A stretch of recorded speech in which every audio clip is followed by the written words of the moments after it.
क्या आप अपना सारा ही समय रिक्रिएशन फन और एंटरटेनमेंट में लगा रहे हैं या फिर आप इस चीज़ पे ध्यान ही नहीं दे पा रहे हैं। हेलो दोस्तों, मेरा नाम सौरभ है और डायरेक्शन की इस सीरीज़ में आज हम लोग बात करेंगे ईस्ट नॉर्थ ईस्ट डायरेक्शन के बारे में। ये डायरेक्शन बेसिकली गवर्न करती है आपके रिक्रिएशन फन एंटरटेनमेंट हैप्पीनेस को। तो अगर आपकी लाइफ में इन सब चीज़ों से रिलेटेड कमी आपको देखने को मिल रही है तो आपको ये डायरेक्शन देखने की जरूरत है। दो तीन चीज़ें इसमें मेन है। बेसिकली किसी भी डायरेक्शन में जब हम देखते हैं तो उसमें ये देखते हैं कि एक्टिविटीज़ क्या हो रही हैं या फिर इसमें कलर कॉम्बिनेशन क्या ऐड कर रखे हैं आपने या फिर वहाँ पे रखा हुआ ऑब्जेक्ट्स बेसिकली क्या कलर कॉम्बिनेशन के साथ में है। अगर यहाँ पे आपने ऐसे कुछ कलर कॉम्बिनेशंस ऐड कर दिए जो इस डायरेक्शन के लिए बने ही नहीं है तो फिर आपको बहुत ज़्यादा दिक्कत अपनी लाइफ में इस डायरेक्शन से रिलेटेड जो एट्रीब्यूट्स बताए उसमें आपको देखने को मिलेगी। यहाँ पे अगर आपने कलर कॉम्बिनेशंस की बात करें जो इसका सेल्फ एलिमेंट है वो है एयर एलिमेंट और एयर एलिमेंट का जो एंटी एलिमेंट है वो है अर्थ एलिमेंट और स्पेस एलिमेंट। यहाँ पे ग्रे कलर कॉम्बिनेशन और प्योर व्हाइट कलर कॉम्बिनेशन नहीं आना चाहिए क्योंकि वो बेसिकली गवर्न करता है हमारे स्पेस एलिमेंट को। तो ये कलर कॉम्बिनेशन कभी भी यहाँ पे ना आए। अगर ये कलर कॉम्बिनेशन आप यहाँ पे यूज कर रहे हैं तो बेसिकली आपको इन एट्रीब्यूट से रिलेटेड समस्या अपनी लाइफ में देखने को मिलेगी। अगर ये जोन बहुत ज्यादा बड़ा हुआ है तो आप यहाँ पे हल्का सा पिंक कलर यूज कर सकते हैं या फिर हल्का सा ऑरेंज कलर यूज कर सकते हैं। बट अगर ये आपका जोन बैलेंस है तो यहाँ पे आप क्रीम कलर या फिर बेसिकली ऑफ वाइट कलर सबसे बेस्ट काम करता है किसी भी डायरेक्शन में, तो ऑफ वाइट कलर कॉम्बिनेशन भी यूज कर सकते हैं। इसके अलावा ये जोन बहुत ज्यादा अगर आपका कम है तो फिर आप यहाँ पे ग्रीन कलर या स्काई ब्लू कलर या फिर ब्लैक कलर यूज कर सकते हैं। ये कलर कॉम्बिनेशन आप दीवारों पर भी यूज कर सकते हैं, मैट के फॉर्म में भी यूज कर सकते हैं या फिर आप कर्टेन्स के फॉर्म में भी यूज कर सकते हैं अगर आपके पास ऑप्शन है तो। ये डायरेक्शन में बेसिकली अगर आप बच्चों के लिए प्लेइंग एरिया बनाते हैं तो वो बहुत अच्छा काम करता है। या फिर सोफा डाल के नॉर्मली एंटरटेनमेंट से रिलेटेड कोई भी चीज जैसे टीवी वगैरह भी अगर आप देखते हैं या फिर ड्राइंग एरिया भी बनाते हैं इसको तो भी आपको बहुत अच्छे रिजल्ट्स यहाँ पे मिलेंगे। या फिर आसपास में किचन है सपोज टू बी, अगर आपने यहाँ पे किचन एरिया ही है और यहाँ पे आपने अगर मिक्सी रखी या फिर वॉशिंग एरिया बनाया तो भी ये डायरेक्शन आपको ठीक से रिजल्ट दे नहीं पाएगी। तो आप उसको ट्रीट कर लीजिए। ट्रीटमेंट बहुत आसान है। अगर आप यहाँ पे वॉशिंग एरिया बना रहे हैं तो आपकी वॉशिंग मशीन जो है बेसिकली या तो आप उसके बॉटम में पूरा ही पेंट ग्रीन कलर का ऐड कर दीजिए या फिर 4 इंच की पट्टी भी हम उसमें ऐड करके उसको ट्रीट कर सकते हैं। इसके अलावा अगर आपने यहाँ पे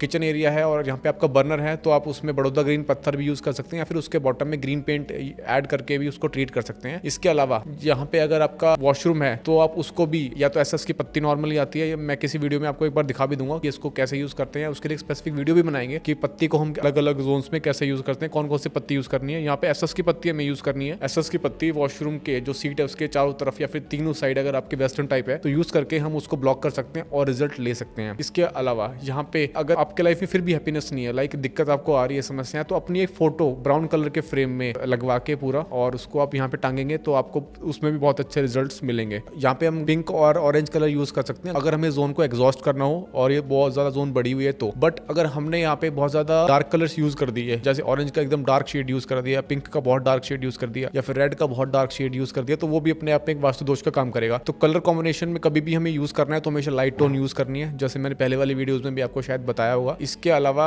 यहाँ पे अगर हम एक्टिविटीज की बात करें तो वॉशरूम नहीं आना चाहिए, उसका ट्रीटमेंट मैंने आपको बताया। वॉशिंग एरिया यहाँ नहीं बनाना चाहिए, प्लेइंग एरिया बन सकता है। इसके अलावा यहाँ पे प्लांटर्स बहुत अच्छे काम करते हैं, बट प्लांटर्स का जो पॉट है वो बहुत इंपॉर्टेंट रोल प्ले करता है। कई बार हमने प्लांटर तो ऐड कर दिया बट द थिंग इज कि हमने वहाँ पे जो कलर कॉम्बिनेशन है, जो प्लांटर का जो पॉट है वो हमने पीला यूज कर दिया, ग्रे यूज कर दिया, प्योर व्हाइट यूज कर दिया, तो वो भी अपने आप में कई बार वास्तु दोष का कारण बनता है। इसके अलावा यहाँ पे अगर हमने कलर कॉम्बिनेशन, जैसे कई बार ऐसा होता है कि हमने चीजें हम यूज कर रहे हैं बट हमें पता नहीं होता, तो वो चीजें हमें बारीकी से हर जोन में देखने की जरूरत है।